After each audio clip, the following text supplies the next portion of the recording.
डोरथी की गवाही। मुसन्निफ जमाल दस्ती।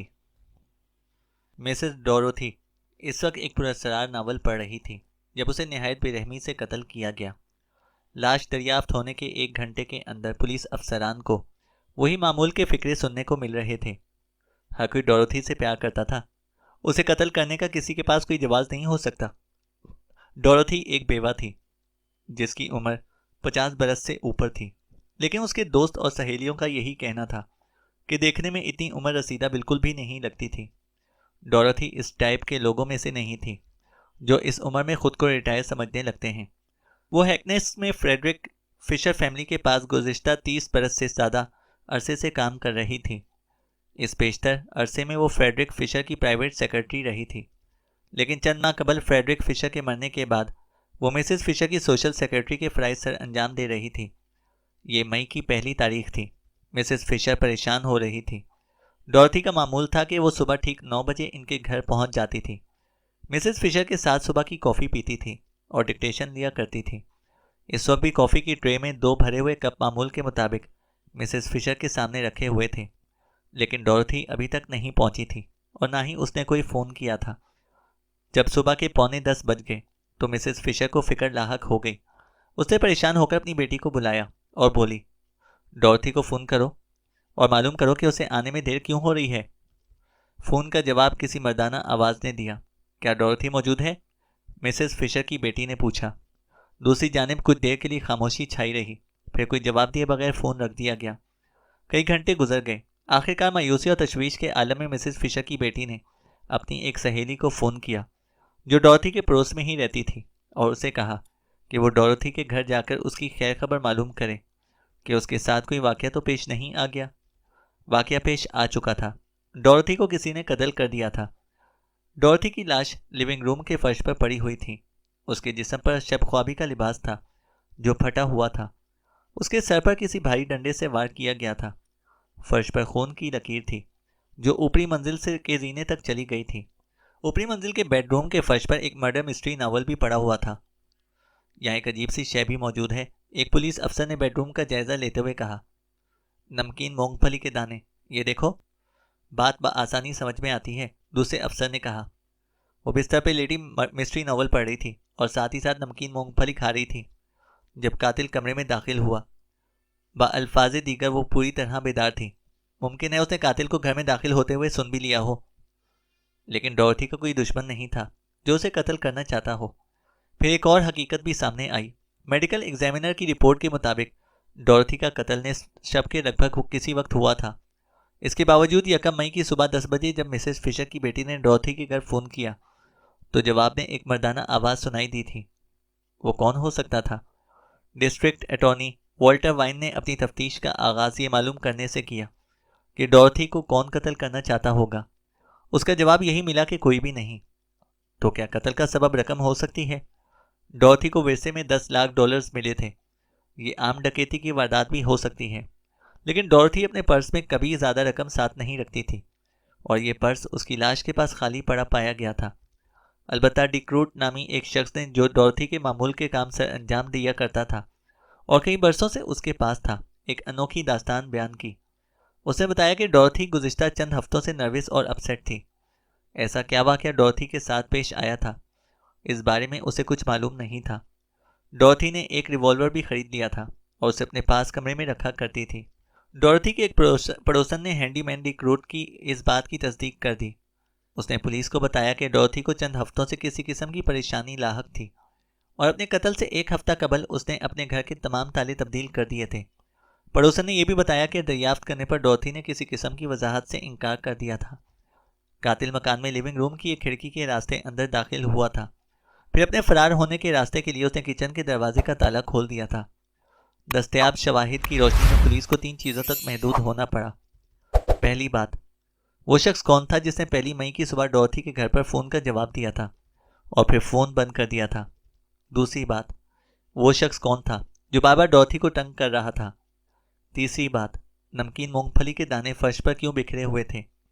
पुलिस को इस पुरस्कार शख्स का सुराग लगाने में ज़्यादा वक्त नहीं लगा जो डोरथी को तंग किया करता था। दर हकीकत उन्होंने 3 ऐसे अफराद ढूंढ निकाले थे। पहला शख्स एक इंश्योरेंस सेल्समैन था जो हैकनेस के एक होटल में क्याम पजीर था। ऐसे दर्जनों गवाह मौजूद थे जो ये शहादत देने के लिए तैयार थे कि यही वो शख्स है जो डॉर्थी को तंग भी किया करता था। इस शख्स की दास्तान सीधी सादी थी कि वो अपने काम के तकाजों के मुताबिक डॉर्थी से मिलने जाता था और इससे हटकर उसे कभी तंग नहीं करता था। डॉर्थी सरमायाकारी में दिलचस्पी रखती थी, जिसमें हर साल लगी बंधी रकम मिलती रहती है, और वो इसी सिलसिले में उसके पास मिलने के लिए जाता रहता था। मिसेस फिशर की बेटी ने इस शख्स की आवाज़ सुनी, लेकिन इस बात की तस्दीक ना कर सकी कि यही वही आवाज़ है जो उसने 1 मई की सुबह डॉर्थी के घर के फ़ोन पर सुनी थी। डॉर्थी के पड़ोसियों ने उसे इस शख्स की हैसियत से शनाख्त कर लिया, जिसे उन्होंने लाश दरियाफ्त होने वाली सुबह 10 बजे के लगभग डॉर्थी के खूबसूरत व्हाइट हाउस से परे जाते हुए देखा था। दूसरा तंग करने वाला फर्द एक लड़का था जो पुलिस के रिकॉर्ड के मुताबिक चोरी छुपे ताक झांक करने का आदी था, और इस रात उसे डॉर्थी के मकान के अतराफ में मंडलाते हुए देखा गया था। तीसरा तंग करने वाला फर्द एक साबका सिपाही था जो एक दोस्त की तलाश में लिफ्ट लेता हुआ इस शहर में वारिद हुआ था। इसका दोस्त किसी मुलाजमत तलाश करने में इसकी मदद कर सकता था। उसकी दास्तान की तस्दीक भी कर ली गई थी।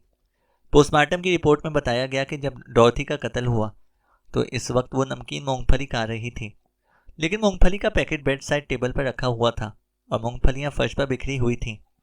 क्या इस वक्त डॉर्थी ने अपने हाथ में मुंह भर मिकदार में मूंगफलियों के दाने भरे हुए थे जब कातिल ने उसे चौंका दिया था?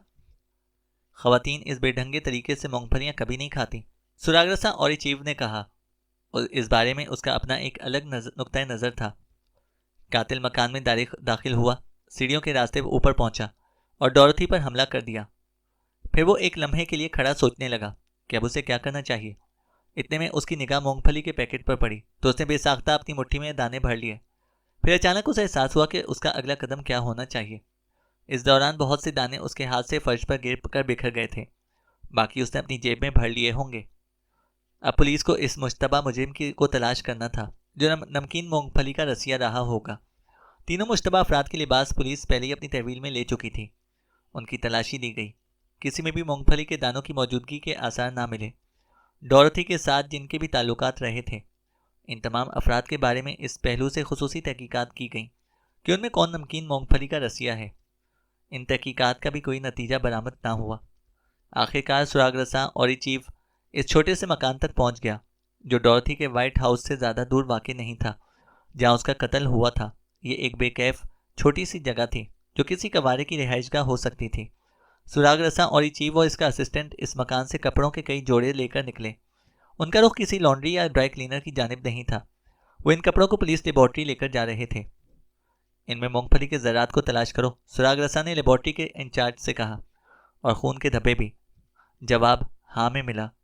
फिर सुरागरसा ने हैंडीमैन डिक रूट को पूछगछ के लिए तलब कर लिया। वो इस वक्त एक मकामी पूल रूम में मौजूद था। उसे हेडक्वार्टर लेकर आया गया। सुरागरसा ऑरिचीव ने बराह रास्त इस पर सवालात की बौछार कर दी। तुमने हमें बताया था कि डॉर्थी किसी तंग करने वाले से खौफजदा थी। तुम गुज़िश्ता 15 बरस से डॉर्थी से वाकिफ थे और उसके अच्छे दोस्तों में शुमार होते थे, तो फिर तुमने उससे कभी ये क्यों नहीं पूछा कि वो किससे खौफजदा थी? वो खिलाहट के आलम में डिक रूट की ज़बान लड़खड़ाने लगी और वो हिकलाने लगा। सुरागरसा ऑरिचीव का लहजा सख्तगीर हो गया। तुमने क्यों नहीं पूछा? इसलिए कि उसे तंग करने वाले तुम खुद थे। तुम उसके पैसे चोरी किया करते थे और उसे इस बात का इल्म था। इसलिए उसने अपने घर के तमाम ताले तब्दील कर दिए थे और इसीलिए उसने रिवॉल्वर भी खरीद लिया था। शायद तुम बच निकलने में कामयाब हो जाते अगर तुमने मुट्ठी भर नमकीन मूंगफली के दाने ना उठाए होते। आखिर आर्थर डिक रूट को एतराफ़ जुर्म करने पर मजबूर होना पड़ा। मैं शराब नोशी करता हूँ। मुझे शराब के लिए रकम की ज़रूरत थी। मेरा ख्याल था कि इसकी पॉकेट बुक में मुझे कुछ रकम मिल जाएगी। मैं खिड़की के रास्ते घर में दाखिल हुआ तो उसके बाद ये ख्याल आने पर मैं खौफजदा हो गया कि उसके पास रिवॉल्वर भी है। मैं दबे पांव सीढ़ियों से ऊपर पहुंचा तो वो अपने बेड पर लेटी एक किताब पढ़ रही थी। मैंने इस पर डंडे का वार कर दिया। फिर मैं इसकी लाश को नीचे लिविंग रूम में लेकर आया। मैंने उसे फर्श पर लिटा दिया। मैंने उसकी नोटबुक तलाश कर ली और उसमें मौजूद $250 के लगभग रकम निकाल ली। ये कहकर उसने कदे तौक़ुफ़ किया, फिर दोबारा गोया हुआ। मैंने उसका मुंह धुलाने की कोशिश की। वो हमेशा मेरी एक अच्छी दोस्त रही है। कोई भी उसे कत्ल करने के बारे में सोच नहीं सकता था। पुलिस ने बकिया तीनों मुश्तबा अफराद को रिहा कर दिया। फ़ोन पर वो पुरस्कार मर्दाना आवाज़ किसकी थी? पुलिस को इस बारे में यकीन था कि वो आर्थर डिक रूट ही था, जो मौके वारदात पर इस उम्मीद के साथ वापस पहुंचा था कि शायद मज़ीद कुछ रकम मिल जाए। वो शायद फांसी की सज़ा से बच निकलने में कामयाब हो जाता अगर उसे नमकीन मूंगफली के दाने मुट्ठी में ना भरे होते। मूंगफली के दानों के सबूत ने उसे तख्ता-ए-दार तक पहुंचा दिया था। चैनल को सब्सक्राइब करें और बेल आइकन को प्रेस करें ताकि हमारी हर अपडेट आपको बर वक्त मिल सके।